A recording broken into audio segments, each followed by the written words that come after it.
Amen. Amen. Na pesi binombo te na kombo na Yesu Kristo. Na komisi nzambe lisusu makasi pona ngolo asali biso ya kotelema liboso na basantu. Et nazali koprofite na molongo po asali ngai ya koremercier les hommes de Dieu qui ont placé leur confiance au long de la biso pour être totelema to communiquer, penser ensemble la tombe ya lelo. Amen. Motu ya materia na biso ali materia lokola pe malakisi ezali okomi combat spirituel, 2 points, négligence et ses conséquences lointaines. Okomi combat spirituel, otie 2 points d'explication. Après okomi négligence et ses conséquences lointaines. Amen. Alléluia.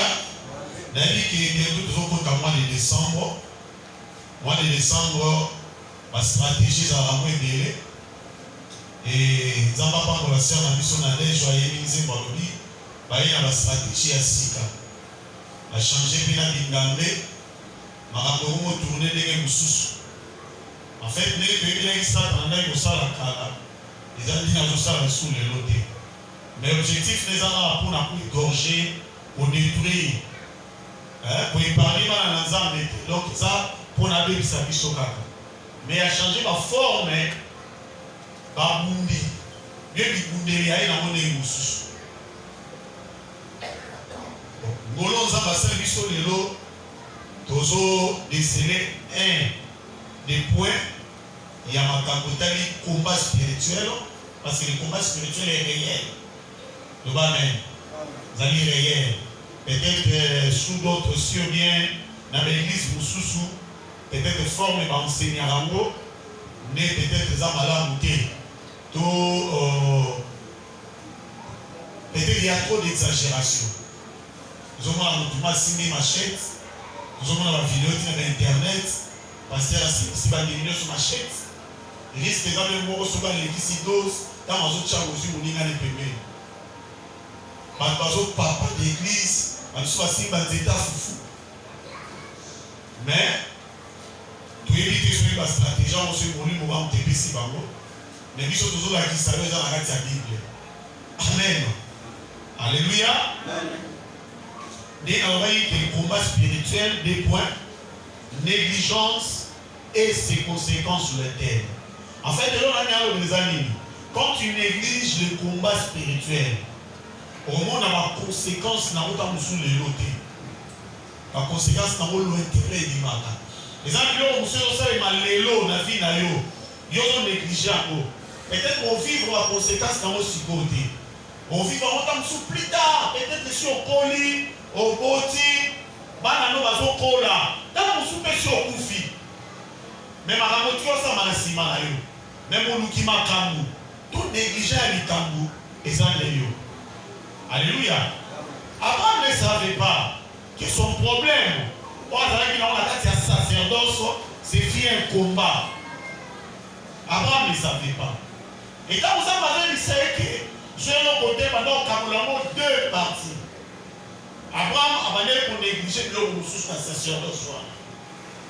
Atali biloko abimé na lobi amonde so mérité okata maladité ni balé tant que comme il a wa miki à lobi on a chamora ni libété mais il ne savait pas les conséquences ils a dit lobi biloko so tala mo ota so so mo bi ah té moi non da c'est na chaka trop la prière même sous so avant les noms bouquet il était na ta non moi na ngali boso parce que ne c'est la tombama il est c'est la ça bien personne ne connaît l'avenir de l'autre.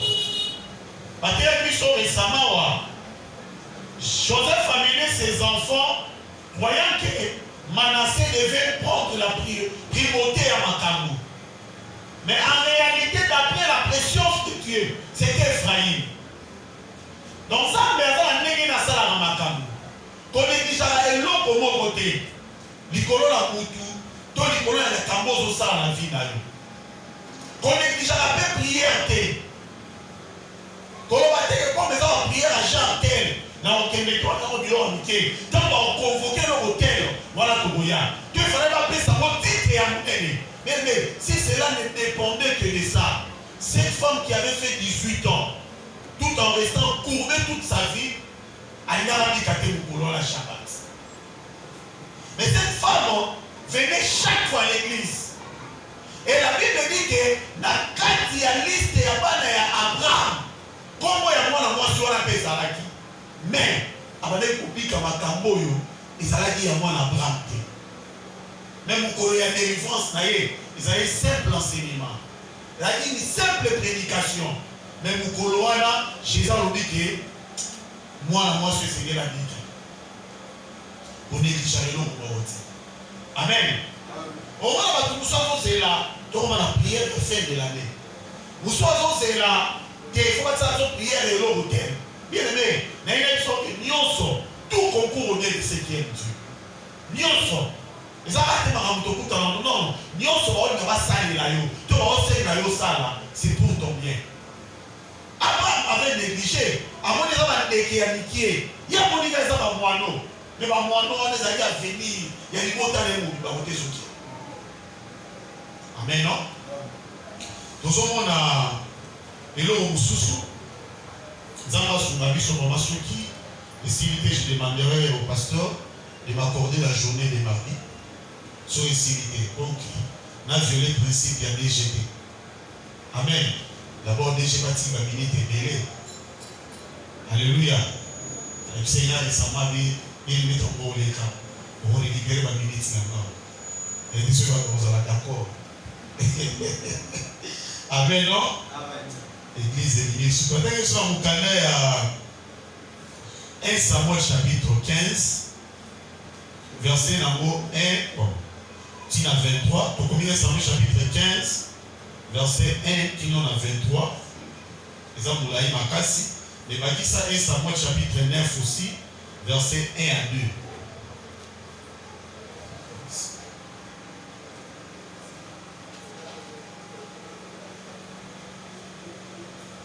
« 1 Samuel chapitre 15, verset 1 à 23. Les tirs des hommes moulaï, mais la ligola na malamu. Pour la oeba, mutu ya likambo na biso ezanini. Parce que nous avons une relation sur le combat spirituel, négligence et ses conséquences sur la terre. 1 Samuel chapitre 15, verset 1 à 23. Je dis au nom de Jésus. Pardon. Samuel dit à Saoul, c'est moi que l'Éternel a envoyé pour toindre sur son peuple, sur Israël. Écoute donc ce que dit l'Éternel. Ainsi parle l'Éternel des armées. Je me souviens de ce qu'Amalek fit à Israël lorsqu'il lui ferma le chemin à sa sortie d'Égypte. Va maintenant, frappe Amalek et défouer par interdit ce qui lui appartient.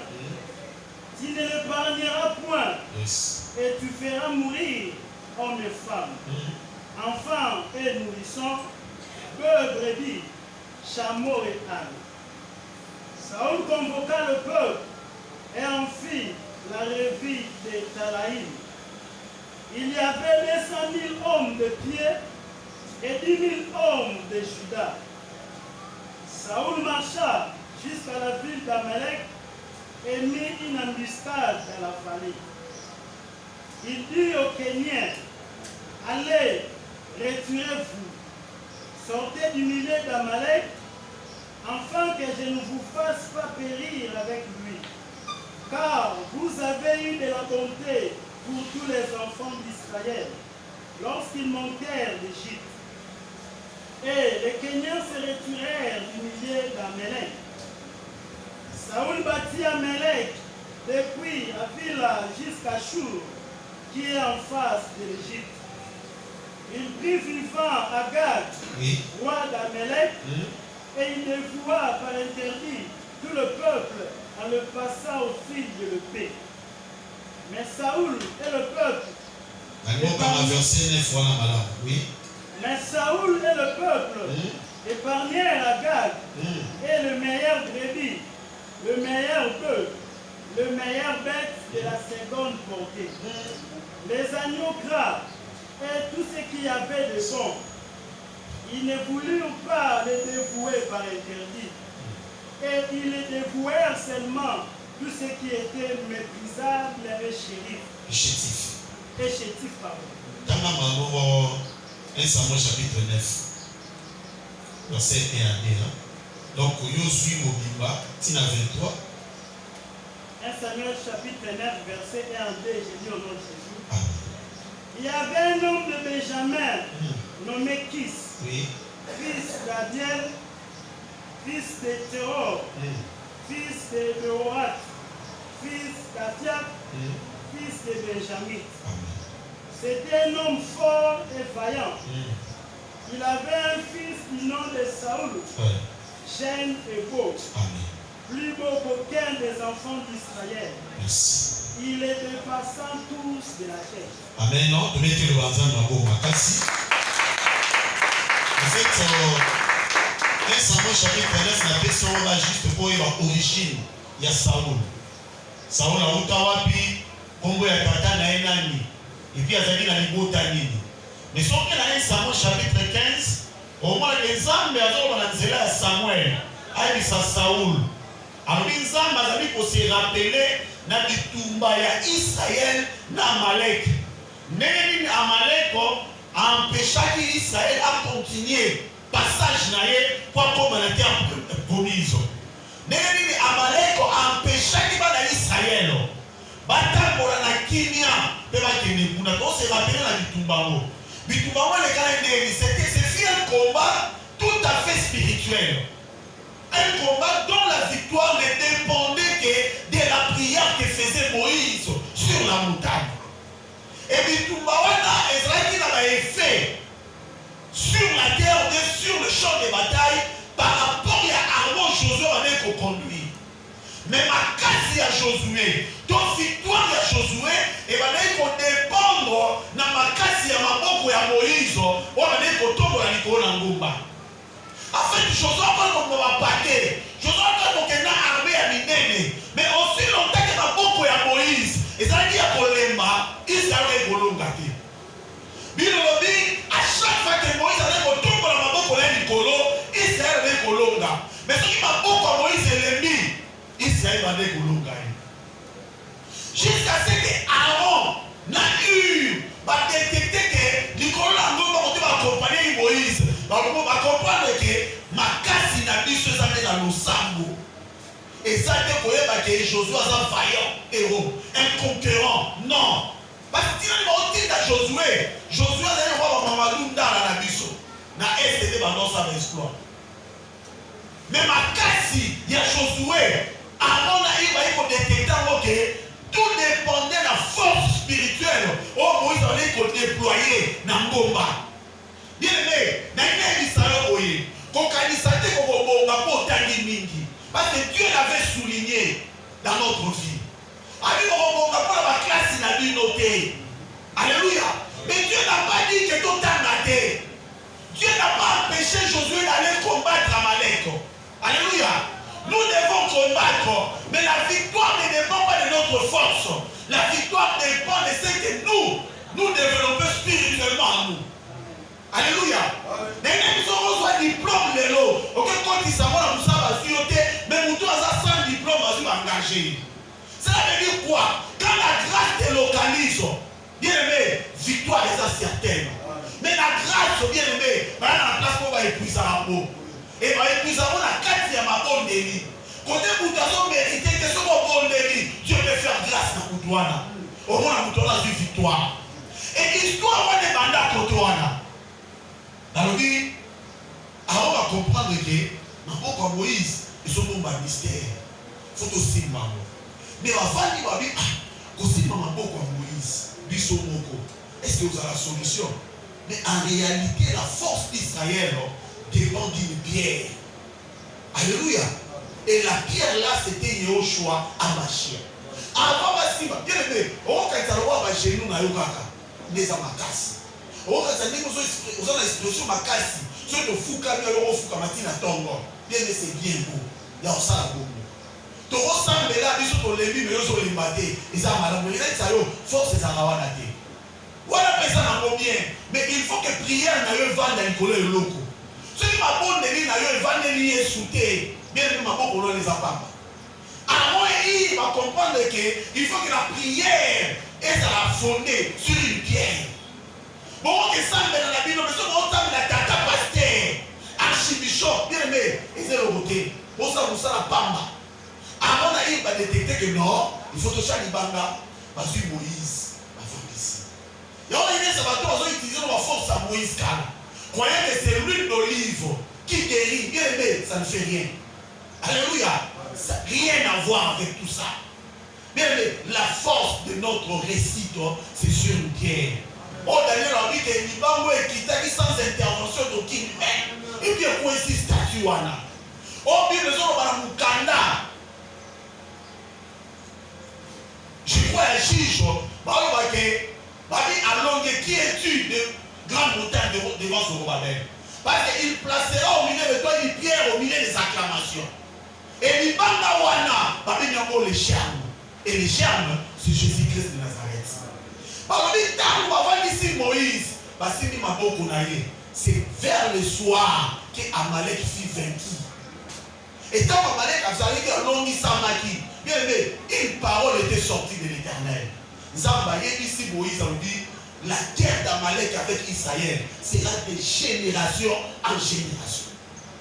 Bien aimé, Batousi Malongi, mais ça va déterminer ce qu'on dit tout le Malek, mais Israël, et vous allez génération en génération. Nous avons aussi la néloté, Bitoumé, vous allez à bien aimé, l'homme doit prendre conscience et décerner le type de combat de sa famille. Qui est son ennemi ou bien qui est l'ennemi de sa famille? Bien mais chaque famille a des locaux vivre et chaque personne a la type d'ennemi à finir. Et dans la famille où mon frère, si tu as droit dans la famille, que tu ne peux pas franchir le mariage sans être embauché. Et étant chrétien, tu dois détecter que l'ennemi de notre famille, Ezali, c'est Liba. Alléluia. L'ennemi de notre famille, c'est mettre au monde sans être marié. L'ennemi de notre famille, c'est le travail. Alléluia. Et quand vous serez dans le Seigneur, il dit vous connaîtrez la vérité. Et la vérité vous affranchira. Zamba au révélant du Kabouamo. Bien aimé, nous sommes récités dans la classe.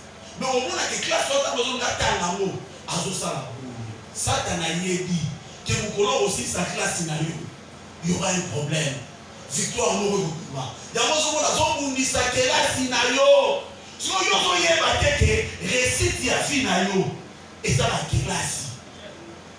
Quand on a tout ce qu'on a dit, on a gagné. Bien aimé, on a sorti de l'ennemi. Quand on a sauté. Ma soeur, ce qui détecte que l'union n'a pas gagné. Et ça va à apoyer. Prends garde. Et combat est bon combat. Et pour la vie, un bon combat de la foi. Quand tu as la foi, tu es déterminé que la longue a du tout. Là, il a encore ta côté, il y a des sacs qui sont en place. Et puis, au salement. On complique même jour on verset d'autres. On complique même nous connaissons que tu as d'autres. Parce que moi aussi ma tiens croire que Dieu est aussi maté. On complique même nous connaissons les tests de suite. Afficher comme on ne peut pas engager yo.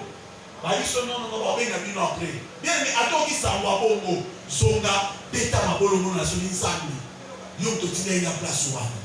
Na sala qui peut na suivre. Na suivre pour la maille na ngate. Mais na suivre parce que on gagne na joie. Mais dans le corps on ça c'est le diable. Ça c'est le diable. À limite na bena percer, na bena sala musala wana. Ba ba obenga ngasima. Mais na on dit maté fois benga ngasima. Na mutu ya lelo kaka. Nzambe bana usala makam. Bien mais soki mutu wana ndeke ko bilo de monité. Continue ko bondela. Bilo bi résister au diable et il fera le défaut. Quand tu demandes de résister, c'est que ça va dire. Et l'autre, et ça bouilla. Et dans mon résistance, les cacabés, il faut persister. Quand tu as dit, oh, bah, on a dit, comme ça, on va aller à la télévision, salidé. Moi j'ai tout fait.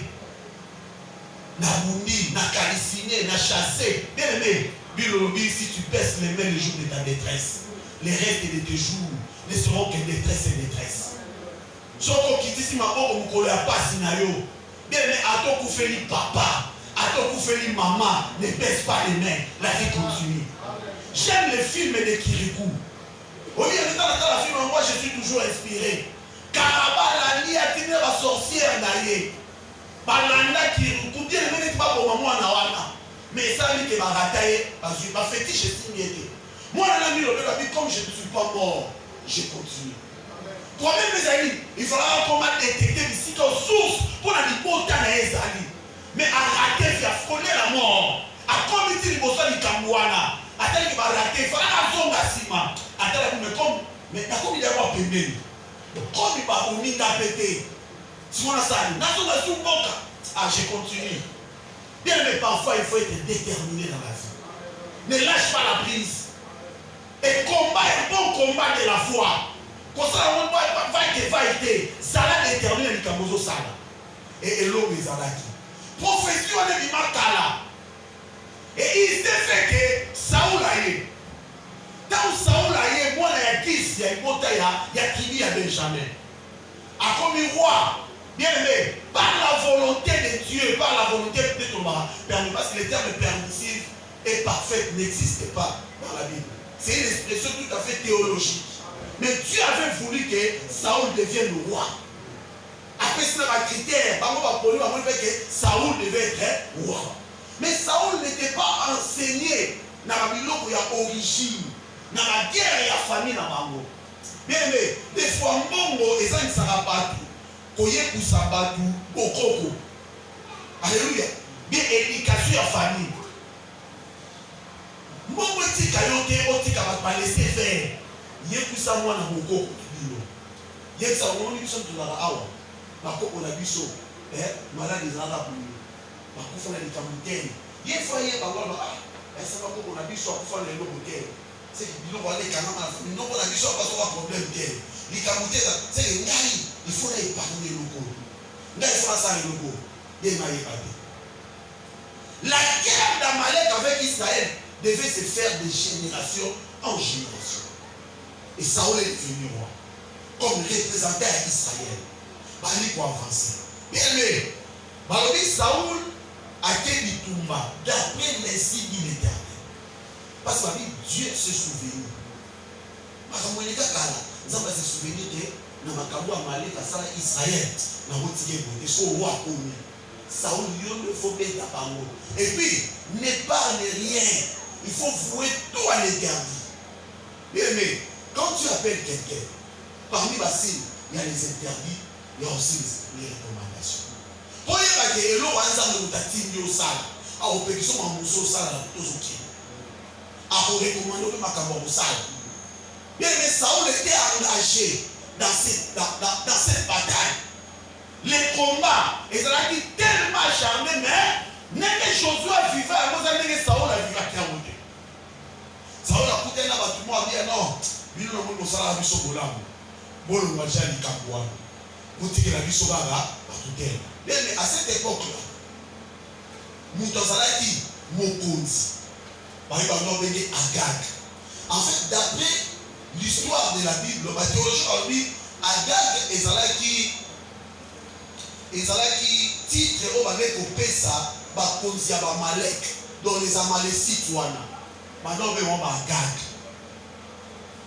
Et tu as eu la titre. Mais les gars là qui étaient venus, Agag qui était le roi. Et bananaï on va Agagito. Parce que Saoul a commis a gagné du Tumbawana, a effacé Nyonso, sauf Agag. N'a dit le Nyonso à ma fouta. A dit qu'on est parmi aux exécutifs à Bombé. Nous les avons à Bombé. Bien aimé, dans le combat spirituel, ne regarde pas ce qui frappe les yeux. Alléluia. Ne regarde pas ce qui frappe les yeux. Peut-être qu'au combat spirituel, c'est le mariage. Et quand tu vois un homme bien bâti se présent devant toi, ne pense pas que chez lui, nous soit guérison, nous soit délivrance, il y a des cambas célibat. Non, regarde d'après les yeux spirituels. Vous soyez simplement, mais c'est lui qui va relever ces défis de votre famille. Alléluia. Regarde avec les yeux spirituels. Saoul a épargné les chétifs à Dieu à Mafuta. Mais vous me l'avez dit, vous avez dit, il a épargné Agag. Mais qui était Agag? Un Amalécite. Habite Yété. Nabala Naye, Nachaba Wopembe. A épargné. Mon frère, il faut Bunda. Il faut détruire avant que tu sois détruit.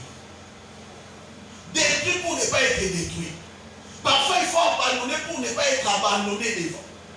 Au tellement du Cameroun, il faut natika. Natika, déjà peut-être aux anatika.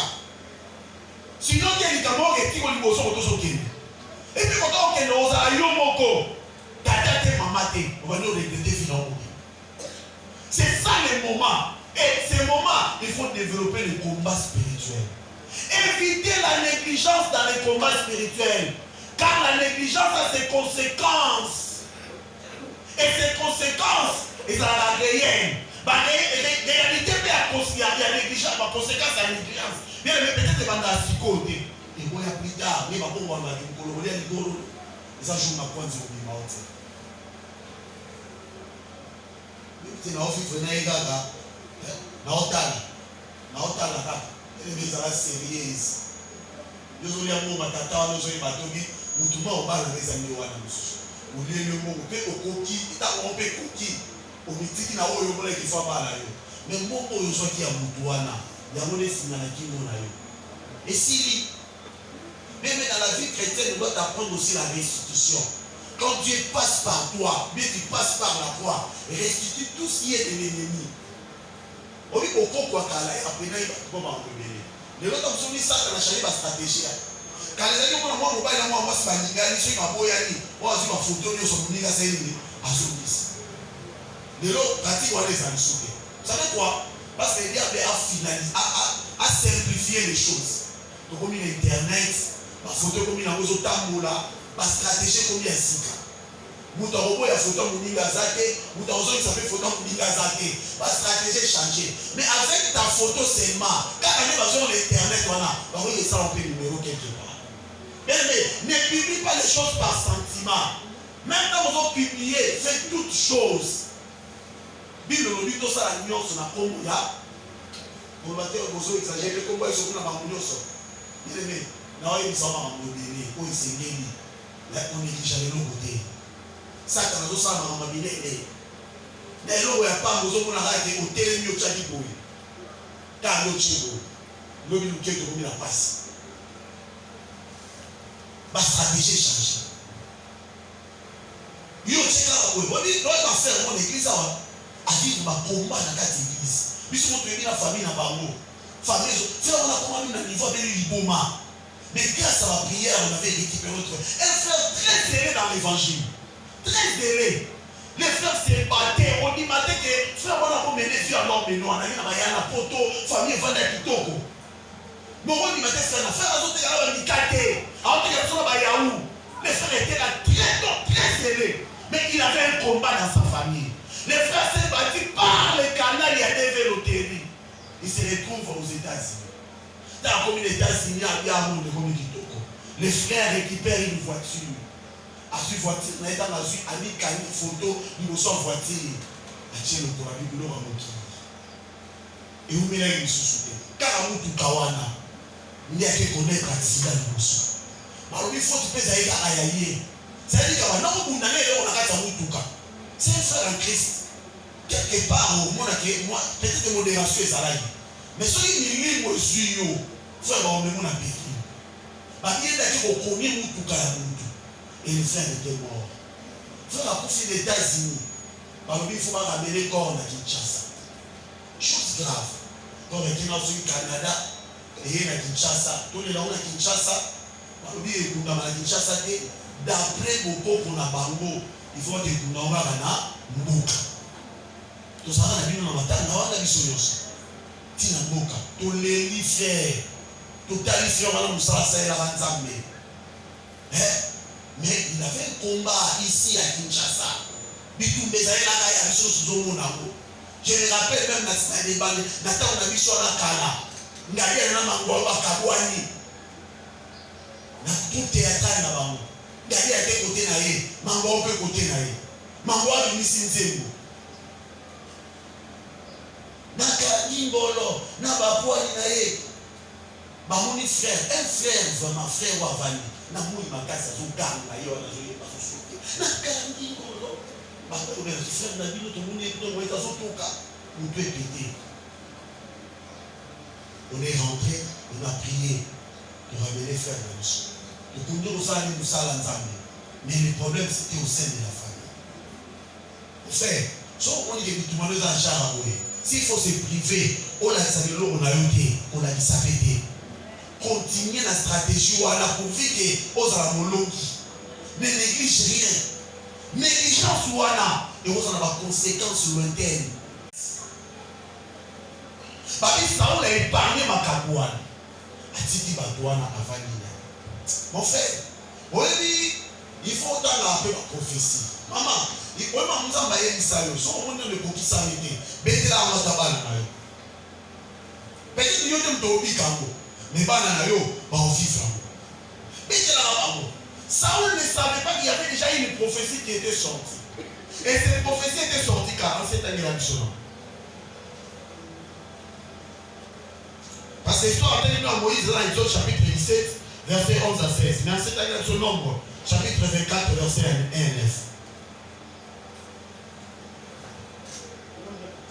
24 et 1 à 9. Oyoka, partout il y a Israël. Et puis Oyeba, ma prophétie n'est pas au Bimamwana vis-à-vis à Israël, dans Agag.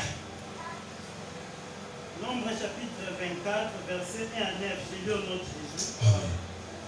Balaam vit que l'Éternel trouvait bon de bénir Israël. Il n'alla point comme les autres fois. À la rencontre des enchantements. Mais il tourna son visage du côté du désert. Balaam leva les yeux et vit Israël camper selon les tribus. Alors l'Esprit de Dieu fit sur lui. Balaam prononça son oracle et dit: Parole de Balaam, fils de Béor, parole de l'homme qui a l'œil ouvert, parole de celui qui attend les paroles de Dieu, de celui qui voit la vision du Tout-Puissant, de celui qui se prosterne et dont les yeux s'ouvrent. Qu'elles sont belles les tentes, ô Jacob, et des mers, ô Israël. Elles s'attendent comme des vallées, comme des jardins pleins d'un fleuve, comme des aloès que l'Éternel a plantés, comme des cèdres le long des eaux. L'eau coule de ses seaux, et sa sémence est fécondée par d'abondantes eaux. Amen. Quelle bénédiction. Continuez, papa. Son roi s'élève au-dessus d'Agag. Son roi s'élève au-dessus d'Agag. Or, Agag vient à votre maïdé.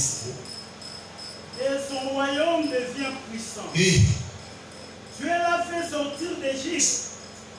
Il est pour lui comme la vigueur du buffle. Il dévore les nations qui s'élèvent contre lui. Il brise leurs sceaux et les abat de ses flèches. Amen. Alléluia. Est-ce que vous avez très bien? Alors, Balaam nous avons prophétisé sur Israël. Les prophètes corrompus qu'on avait choisis pour maudire Israël. Mais or, on ne maudit jamais Israël. Alléluia. On ne combat pas Israël. Un homme béni, pas maudit Sarah. Mais un homme béni, il faut y avoir un biloko à Zanambo pour avoir une stratégie au bout de l'amour. Car force, c'est la prophétie qui était sortie de la bouche de Dieu. Mais même tout le monde a mais Dieu avait dit à travers nos pères et jamais et ça peut susciter la jalousie. Partout en consolation, nous avons un démon d'adversité. Contrôle seulement ta vie et retient les choses que tu es messager. Et comme messager, Dieu t'a aimé plus que les autres. Au moins, ça doit faire rien, il y a chef naïo. Mais pour les voisins, mais on a jalousie. appelle moi à tout sauter. On semble la to semble la télé no ba mo se di ma pour na yo. On semble la parce que semble à sengi on semble là. Parce que mon corps sengi to semble là. Mais dit ça pour les alliés. Bien mais c'est une prophétie dont le temps est déjà fixé. Il a dit même si ça tarde, attends-la. Quand elle s'accomplira, et elle s'accomplira certainement. Mais on est tout là pourquoi on y a yo. On a la ligne, bien mais on a les ensemble.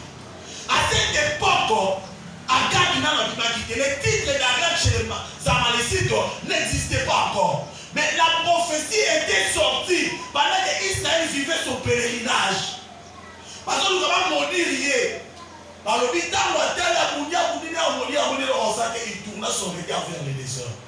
Mais à Monique, il faut que vous autant de l'eau locaux. Parce qu'on attend que les abonnés. Alors, on a makamone fuluka. Bibalene ma ezopima en abondance. A autant la on a dit ba ke koso. Et bala maketi na bolba ki non son roi s'élève au-dessus de la garde. À cette époque-là, Israël n'avait pas encore un roi.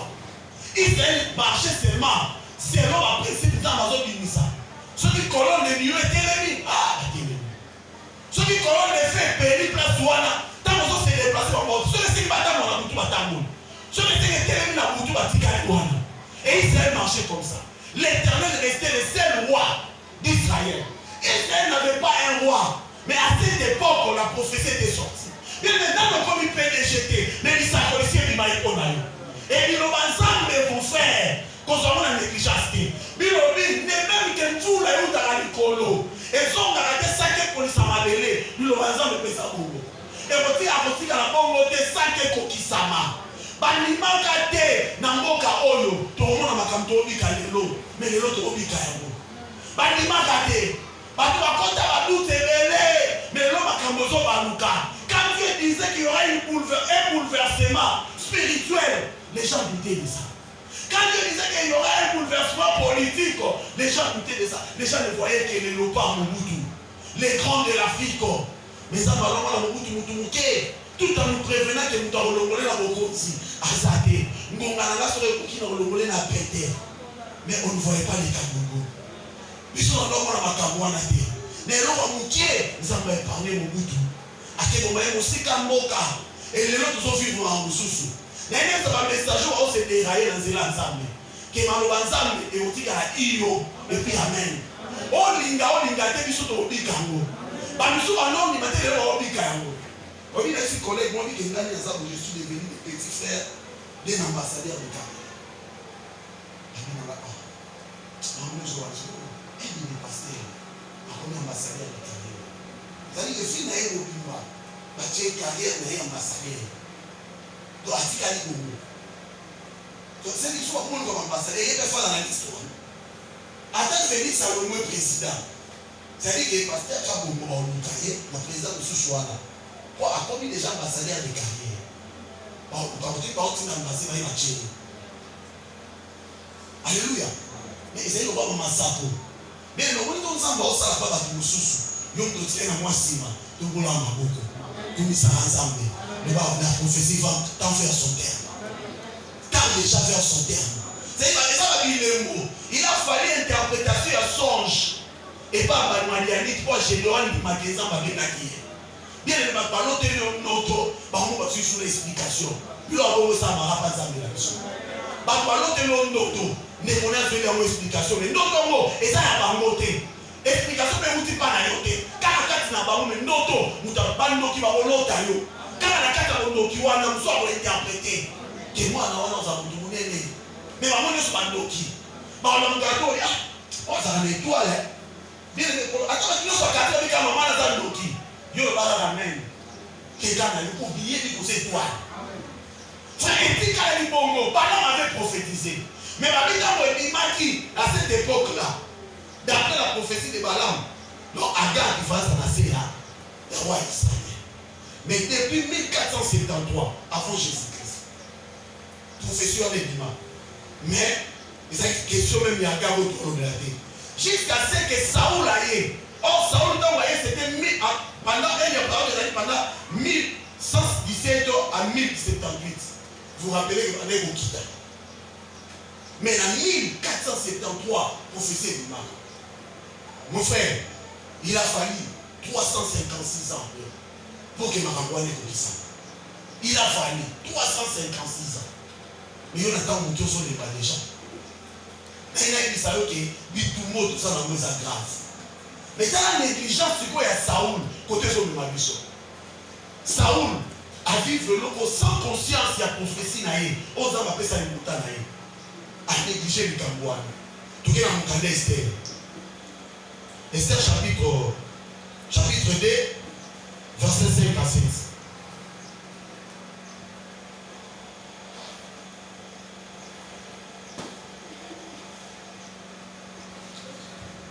La nana sur négligence n'a pas conséquence dans le lointain. Mais la carte, il y a un combat spirituel. Esther chapitre 2, verset 5 à 7. Esther chapitre 2, verset 5 à 7. J'ai lu au nom de Jésus. Amen.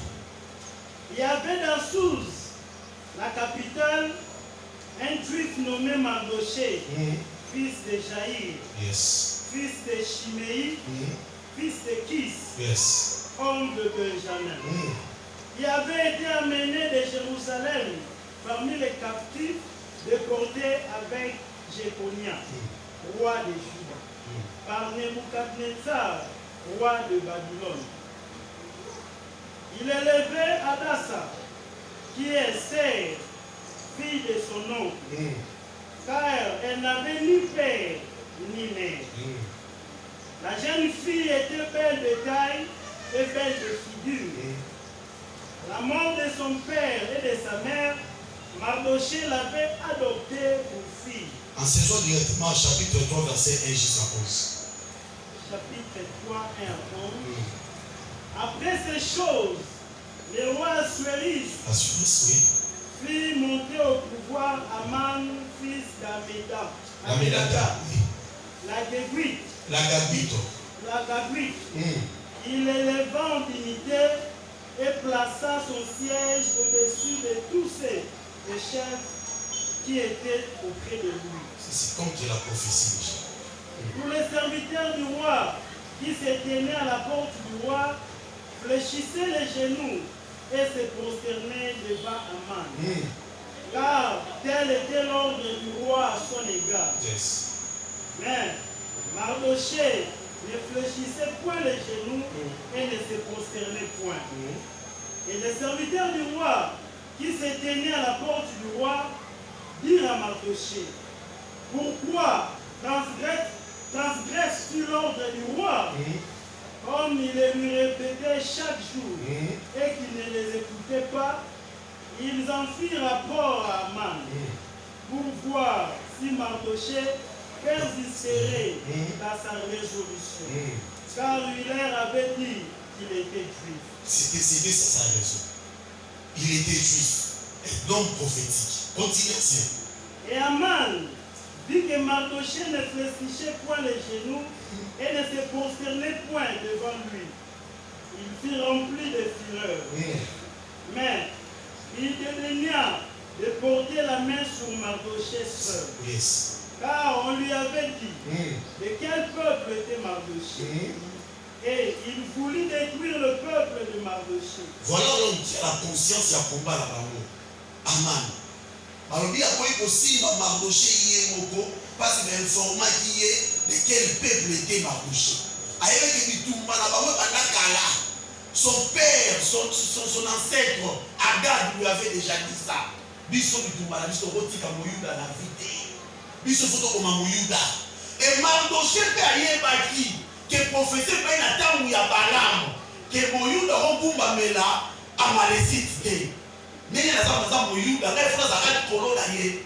Ne batete la baloba tene, otete la bomba fumbe. Motete la azala mo mute. Bakolo on est baisa ba, so tu sais elle na za boy. Bakolo on est baisa ba. Nous me foyer ba ke ozam moyuda. Okobumbela muto nyonso te. Alléluia, continuez.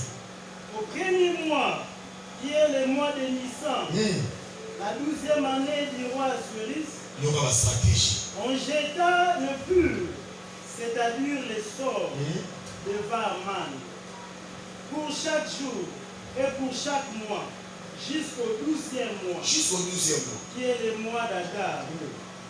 Alors Aman dit au roi Assuérus, il y a dans toutes les provinces de ton royaume un peuple dispersé et à part parmi le peuple, ayant des lois différentes de celles de tout le peuple, et n'observant point les lois du roi. Il n'est pas dans l'intérêt du roi de les laisser en repos. Si le roi les trouve bons, on écrive l'ordre de le faire périr. Et je pèserai 10 000 talents d'argent entre les mains des fonctionnaires pour qu'on les porte dans les trésors. Stratégie changée. Continuez. 10 jusqu'à 11. Le roi ôta son anneau de la main et le remit à Aman, fils d'Ammédatha, la Gabouite, l'ennemi de Dieu. Souligner l'ennemi du Juif. Son problème, ce n'était pas Mardoché, son problème, c'est Azaki a une inimitié avec le Juif. Et le roi dit à Aman, l'argent t'est donné et ce peuple aussi. Fais-en ce que tu voudras. Parole, le combat spirituel se passe par des dires, des paroles. Livrer, parce que ce peuple dépendait, jouissait de la protection de roi. Parce que les esclaves, nous avons aussi ceux qui roi livré. Et Aman a eu une stratégie à combat. Il faut la sauver. Dans ce moment, il y a des difficultés de l'État. Si roi, il y a même élevé. On a constaté que le peuple moko, non aligné. Alors le peuple est sauté. Culture naïe, makabu naïe. Façon à kotambola et que c'est là le peuple mususu. Et puis avant tout ça, mon peuple ya wate. Bien mais na ina bisayo ozali pour Christo. Faut pas constater que yoso tambola wa tout yo sauté. Alléluia. Oni misi atika la misi. Misi oche na mama makelele atika la misi. So oche na osea. Ato osea za Mungu atako bimsambisi wana aotika la misi ozana Mungu wana tu. Alléluia. C'est-à-dire que quand il va changer, il va changer le thé. Yo tigala ici. Zalaka o yo zali. Bien aimé, il y avait un homme. Azali Moyuda. Mais Moyuda, on a précisément, il y a l'hypothèse à Benjamin. Bien aimé, l'hypothèse à Benjamin, on trouve qu'il grâce à Monsieur Yanzambe. Dans l'hypothèse, on a un exemple, il a dit premier roi d'Israël. A où t'as une tribu à Benjamin. A où t'as une tribu à Shidaki. Premier roi, quand Balaam parlait du roi, le roi n'existait pas encore en Israël. Et Balaam voyait Israël au-dessus d'Agar. Mais Agar aussi n'existait pas. Mais d'après la prophétie, il y a un bon pendant Moïse, ça s'arrête en vie. Nous avons déjà des guerres, il y a Amalek dans Israël, nous avons de génération en génération. Bien, mais prophétie, on soit tel qu'on soit. Mais Guyana existera toujours. La prophétie protège aussi. Alléluia. Quand la prophétie sort, ça nous donne de l'immunité. Nous donne les hommes à cracher malheureusement Nicolas là-yé. Nous devons avoir une immunité céleste. Par contre, on met le roi à tout sauter. Comme on a mis que la vie n'a pas de problème. Comme si on a mis que la problème parce que aujourd'hui, on a mis ça dans le Nzambe. On a mis le Nzambe échoue à rater. Bien le et comme il a tant de mots pour évacuer Israël dans la déportation. Il y a un mot comme on a été Mardoché. Mais Mardoché, on a dit qu'à sentinelle. Bien aimé, on a dit qu'à sentinelle. On a dit qu'à Nicoloté. Sentinelle. Mais sentinelle a suscité jalousie et pas à tout le souci. Bien aimé, Babundi Saka n'ont pas besoin de Kamikate. Babundi Saka n'ont pas besoin de Babundi Saka pour les gens qui sont à Katinayo. Osons respecter les armes de et Bunda du combat avec conscience. Comme Bunda, le combat pas comme un bâton de l'air. Osons Bunda va être vague. Au nom de Jésus, et l'on est au Bengana. Et l'on est au Bundisa. Mais on Bundisa c'était à l'île. Il y a un problème au Italien. Ça va prier avec précision. Donc, aussi, l'on conscience avec Kamoso Bundisa. Il y a un Bundisa, ma camote, il va pour sous. Paris m'a bouché là. Aman va être élevé. Bien aimé. On dit ce que tu as la place na yo. On dit que c'est là qui était pour toi vendre wana. Et c'est là qui était pour toi tambola na titre ou bien na nom ya roi. Bien aimé, il faut avoir de la carte. Ta déportation là, ils allaient être grave, mon frère. Dans la question, tu as un livre Esther Mobimba, tu as vraiment la côté bataille pour moi Zambété. C'est que nous pouvons dans la période où on a empêché à ces gens-là de citer même le nom de leur tuer. Donc ils vivaient en cachette. Si on fouillait l'histoire, il y a Esther. On retrouve à côté bataille pour moi tuer. Au monde en côté. Bien aimé, parce que on a monté dans mon corps. Mais la vie, ça il faut comprendre que nous allons ensemble. Alléluia.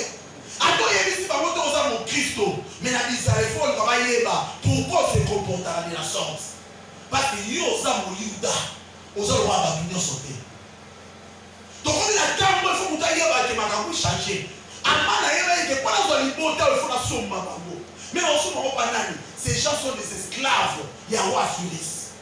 Aïna mbongo lobi mbongo na ofuta ba fonctionner. To bi kande to ri se ko ba enseignant ozo le la. Fo ma tira ho bongo. To ko ra mutu ba dunia lobi na na ofuta ba enseignant nyonso. Oye président o se la makasi. So bi o amana sala ngwa. Amana dunia lobi ba ko to na kesu wana. Ni yo pesa na ga libota wana. Ba zo mo le lo père de tête. Libota wana za pe ya ngade. Ani se ba no.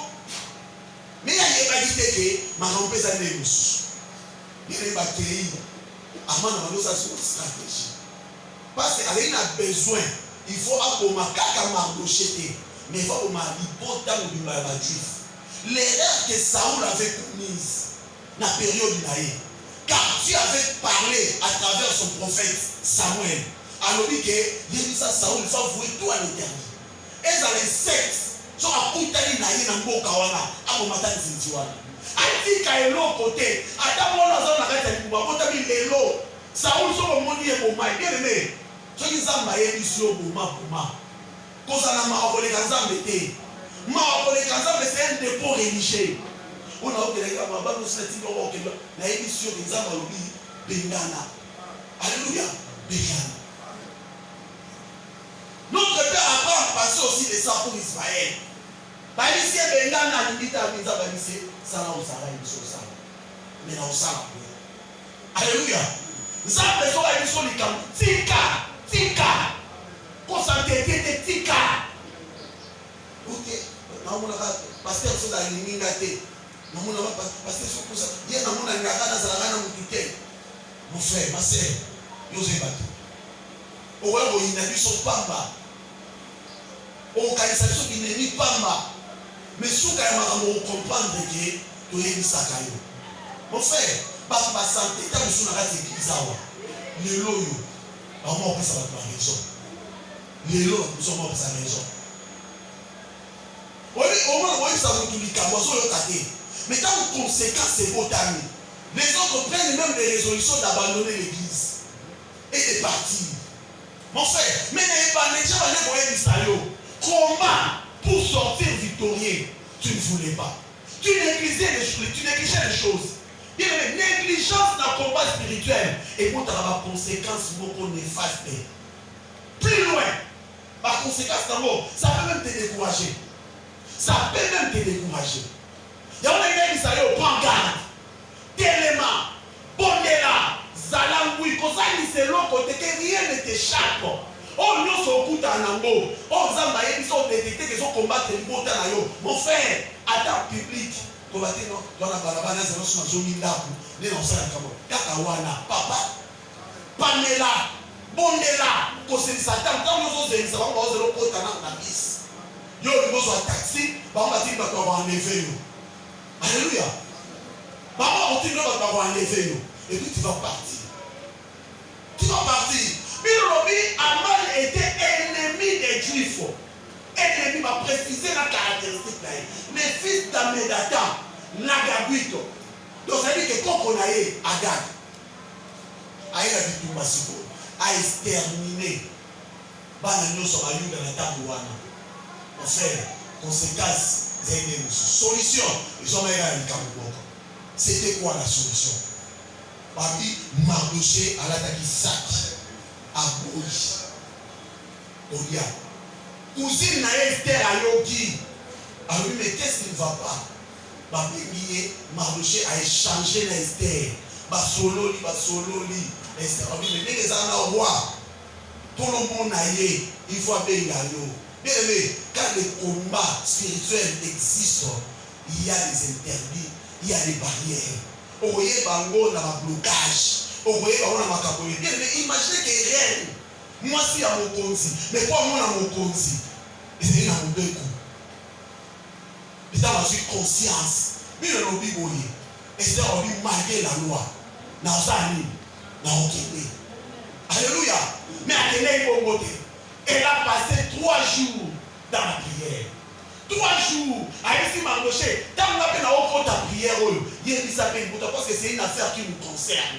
Motonio soit ça à l'ini, à qui là, n'a qui m'ont bagné, qui n'a pas moqué. Motonio soit ça à l'ini, abonnez-la. Bien aimé, abonnez-la. Mon colon, rien n'est à Zobima, à jusqu'au bilan, manière qui règne à l'âge. Bien aimé, on dit ce qui est aussi abonnez-la. Et à ma monsieur Rombake. Alléluia. Au moins, ce qui était comme des lois, ce qui était comme des barrières, avant de voir le roi, il faut pas bien gaillot. Alors lui, Esther a un quota sans qu'à respecter mon bébé. Mais le roi, il y a tellement de carreaux. On a dit, mais moi, je vais aller là, je vais dire. Roi, tu n'as pas de roi, il y a un roi, il y a un rien d'Esther. Il y a un peu de choses qui m'ont dit, il y a des choses qui m'ont besoin. S'il faut donc avoir un conzinayo, na katikati. Yo tika na ngam mususu na bena tika na ngam na kusaela ora lelo. Bien aimé, les effets de la prière. Quand tu pries, les combats deviennent légers. Mais quand tu ne pries pas, les combats, ils commencent à ma casse koleka. Il y a des mecs qui ont soit conscience.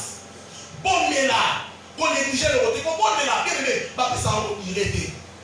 Mais yo bon là. Alléluia. Tant que tu es convaincu de prier, prie. Amen. Prie fermement, merci pour conseil. Prie fermement. Et quand on s'est abonné, il va essayer de changer. Mais quand on est abonné là, dans ma bonne délit, c'est un stratégie. Zamba peut ça orientation. Ce que tu dois faire. Donc, quand tu as un 2022, mais tu éviter. Qu'est-ce que tu penses faire? Et là, on dit aussi comme orientation ensemble. Nicolas vit na yo, na Nicolas abana na yo. Nicolas bakoti na yo. Bien aimé, kotika avie ni karabo kote. Sala makambo nzamba sebo ça. Et puis le makambo change. Le sort d'Aman était scellé grâce à la prière. Grâce à Kaneka ou Mardoché, yene ba yi mucha place wana. C'est grâce à la prière. Mais ça imagine babi roi zangaki pongi. Roi a sengi kwa zo pongi ba pesa un livre à souvenir. Ata muta recommanda ni roi geta na livre azate. Mais roi yeko na kozanga pongi na ye. Asu livre. Tama zo tanga livre. Ah makambo changer. Afungoli page wa sauter ba page azo kweya. Kako Mardoché abikisala mokonzi. Na tanga bi oh, histoire au kitoko. Mais muto wa saka ga. Mais basala ni ko na ye. Ba pesa elo tani non. Muto abikisa wana complot. Na coup d'état. Bati ke ka bongo. Non, follow me mambo sa mande mususu. Obika uzamba balusaka. Si c'est comme neuf. Même banguna na ba travail pour faire. Alors lui ça qui job description il y a élévation à Mardoché. C'était Aman, son ennemi. Batoumié Aman et là on est sengeli pour ça pour la moto yo pour allier élevé. Il est dans déterminé. Makambo sengeli salima. Avec Moutouana, et c'est pas ça cheval à roi. Moutouana, c'est pas là, c'est un manteau à roi. Moutouana, il faut que Moutou aille bani. Oh, aille bani. Oh, parce que nous sommes aille bani. Yéone Fata Moussa Moutouana, aille mbaka. Mais, oh, avant Kota, n'a palais royal, il y avait un portail. Dans le portail, il y avait un homme qui était sentinelle. Et cette sentinelle, c'était Mardoché. C'est-à-dire Mardoché était connu. Et l'histoire de Mardoché, c'est parce que plus quand j'étais au sort, parce que dit dans une année, ce soit mon année. Quand il est monté dans le monde, il est mais ma caméra change. Aman Satan, il va aux Mardoché. Aïe, mais ma caméra change. On dit, ah, on a un peu de soin, il va naître. À part yo, yo n'est pas va. Soit ma caméra sur le colombo là et l'autre côté. Pour combattre spirituel, colombo là et l'autre côté. Ça, on a le lobby. exécuter yango mais ça ela ngo makusha mokolo wana makambo change tika nzambe apangola biso